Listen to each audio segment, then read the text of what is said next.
আমরা অনেকবার আন্দোলন করেছি, এর আগেও করেছি, প্রতিবাদ অনেক হয়, কিন্তু আসলে বিচার কয়জন দেয়? বিচার কেউই দিচ্ছে না, না সরকার, না পুলিশ, না কেউ, কোনো বিচারই হচ্ছে না।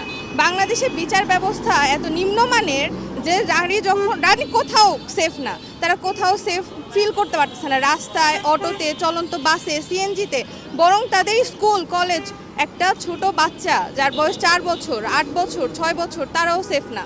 আমাদের দেশের সরকার আছে, আমাদের দেশে আদালত আছে, আইন আছে, পুলিশ আছে, সব কিছু থাকা সত্ত্বেও একটা মেয়ে কিভাবে এই সমাজে সেফ ফিল করতে পারতেছে না।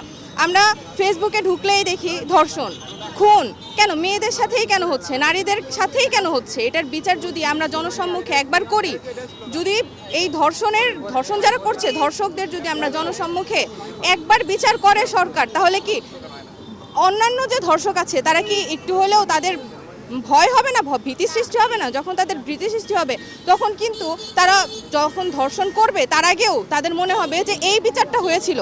জনসম্মুখে আমরা যদি বিচার করতে সক্ষমই না হই, তাহলে তো আমাদের এগুলো প্রতিবাদ আসলে তুচ্ছ, এগুলো সরকার তো দেখছে না। আমরা বারবার প্রতিবাদ করছি, আন্দোলন করছি, কিন্তু কিছু হচ্ছে না। কেন হচ্ছে না? কারণ তারা বিচার করছে না। যতক্ষণ না তারা বিচার করবে, ততক্ষণ এগুলো কোনো সব কিছুই বৃথা। একটা বিচার হতে হবে, জনসম্মুখে বিচার হতে হবে, তখন যখন তারা ধর্ষকরা বুঝবে যে বিচার হয়, বাংলাদেশে বিচার ব্যবস্থা এখনো কঠোর, এখনো বিচার ব্যবস্থা বাংলাদেশে কার্যকর, তখন আর এগুলো হবে না। আমরা চাই যেন না হোক, শিশুদের সাথে যেন এগুলো না হয়, এক নারী সমাজের সাথে যেন এই ধর্ষণ আর হত্যাকাণ্ড যেন আর না হয়, এর জন্য আমরা এই দাবিতে এই মাঠে নেমেছি। ততদিন না পর্যন্ত সুষ্ঠু বিচার হবে, ততদিন আমরা মাঠেই থাকব, মাঠে আছি, কারণ আমাদের সরকার বিচার দিচ্ছে না। এর আগে অনেকবার আমরা আসিয়া থেকে শুরু করে এখন রাইসা পর্যন্ত চলে এসেছে, আমিসা পর্যন্ত চলে এসেছে। কেন এসেছে? কারণ সরকার আমাদের সুষ্ঠু বিচার দেয়নি।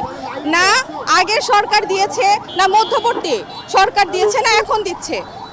বিচার ব্যবস্থা কোথায়? বিচার ব্যবস্থা তো আমাদের দেশে নেই। যতদিন না বিচার ব্যবস্থা কঠোর হবে, যতদিন না বিচার আমাদের জনসম্মুখে হবে ধর্ষকদের বিচার, ততদিন আমরা অবশ্যই আন্দোলন করব।